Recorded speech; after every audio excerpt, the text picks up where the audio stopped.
Avant les tableaux noirs, avant les bancs d'école et les manuels imprimés, il y avait la vie.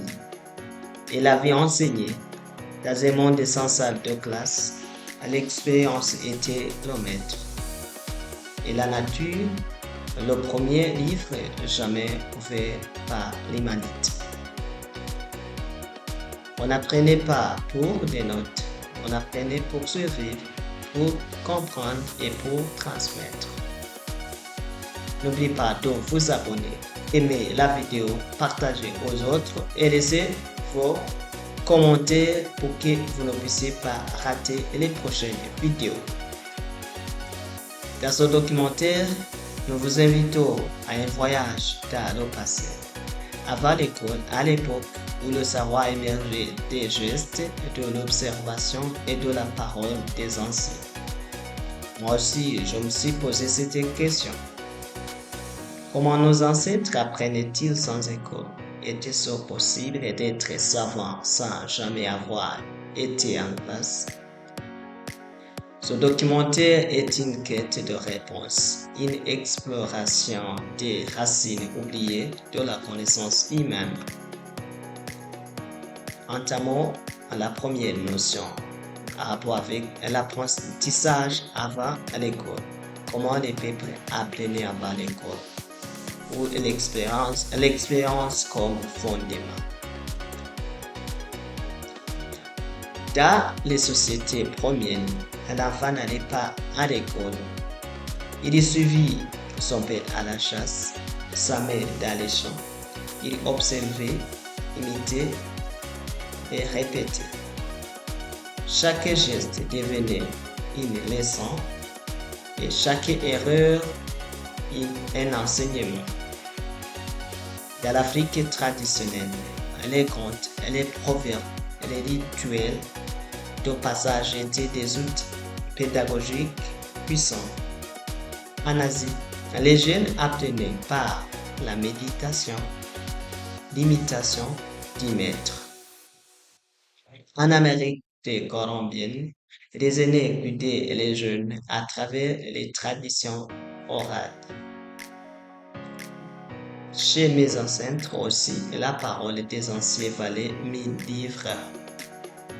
On n'avait pas besoin de classe pour devenir sage. Il suffisait d'écouter, d'observer et de vivre. La deuxième notion, les savants vont à l'école. Est-ce que c'est une question qu'on peut se poser? Est-ce qu'il existe-t-il des savants avant que l'école naisse? Oui, être savant ne signifie pas toujours être diplômé. Des hommes ont marqué l'histoire avant même que le mot école n'existe dans nos langues. Ces savants sont, on peut citer entre autres, le savant égyptien Imhotep, qui était à la fois l'architecte, médecin et le philosophe. 3000 ans avant Jésus-Christ, et autres savants chinois qui étaient connus sous le nom de Confucius. 500 ans avant Jésus-Christ, qui était le penseur et éducateur moral. Autres savants grecs qui était connu sous le nom de Socrate. 470 ans avant Jésus-Christ. Il était et actuellement considéré comme le père de la philosophie occidentale. N'a jamais écrit un livre. Les autres savants comme Thalès, Pythagore, tout avant l'école moderne étaient des savants. Ces hommes ont guidé des peuples entiers, influencé des générations, et pourtant, les savoirs venaient de l'expérience, de l'observation du monde et de la réflexion. La troisième notion concernant les grands discours et contributions prononcées par ces savants. Confucius disait, celui qui appela mais ne pense pas est perdu.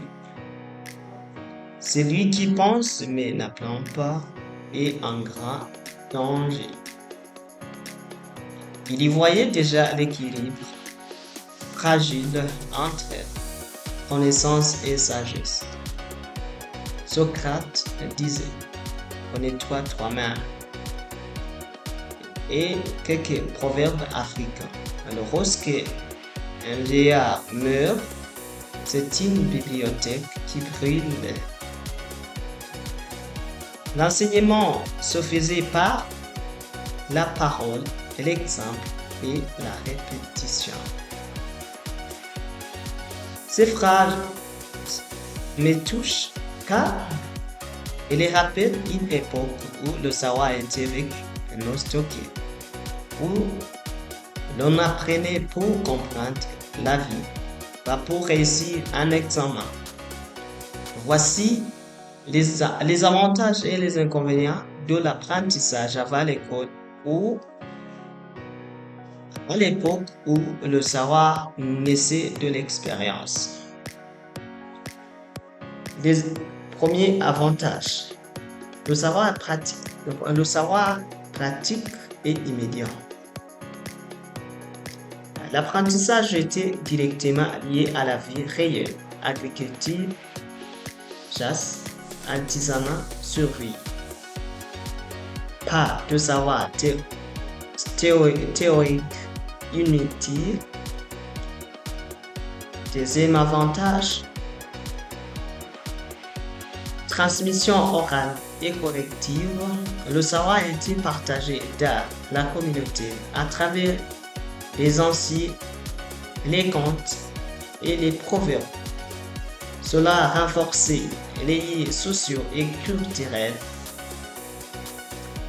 Troisième avantage, adapté au contexte local. Chaque société transmettait un savoir adapté à son environnement naturel et culturel. Quatrième avantage, formation de l'observation et de l'imitation. Les enfants apprenaient par l'observation, attention, mémoire visuelle et gestuelle.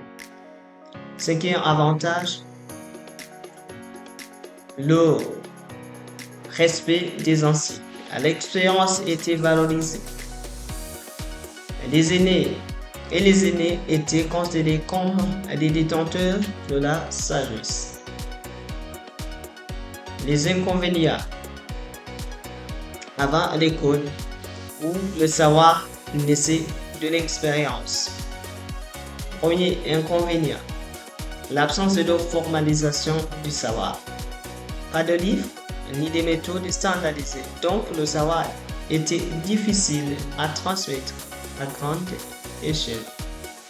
Deuxième inconvénient, limitation à l'environnement immédiat.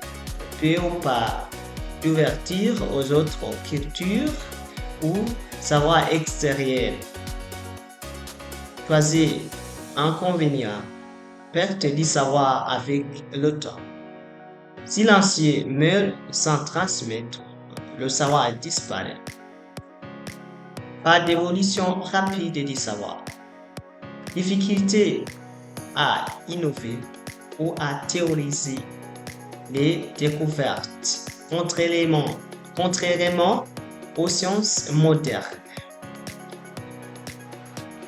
Ce qui est inconvénient, inégalité dans l'accès au savoir. Ce savoir dépendait beaucoup de la famille ou du clan. Pas universellement accessible à tous. Le savoir ne commence pas sur un bas d'école. Il commence dans le regard curieux de l'enfant, dans les médicaments, dans les histoires des anciens autour des faits. Aujourd'hui, alors que l'école existe dans presque chaque village du monde, il est vital de ne pas oublier. Le savoir véritable ne s'apprend pas, c'est une philosophie. N'oubliez pas de vous abonner activez la cloche de notification, aimez la vidéo, partagez aux autres et laissez vos commentaires pour que vous ne puissiez pas rater les prochaines vidéos. Je suis né à une époque où l'école est la norme, mais j'ai voulu regarder en arrière. J'ai découvert une sagesse ancienne, vivante et organique. À la prochaine fois, nous allons aborder le deuxième épisode en rapport avec la naissance de l'école. Comment l'école, l'idée de l'école est venue. Qui ont été les premiers fondateurs de l'école? Est-ce que ces fondateurs avaient quel but? Nous allons quand même aborder cet épisode. Et puis, je vous recommande pour tous ceux qui ont suivi cette vidéo de l'introduction jusqu'à la fin de taper ou écrire dans la section des commentaires l'épisode numéro 2.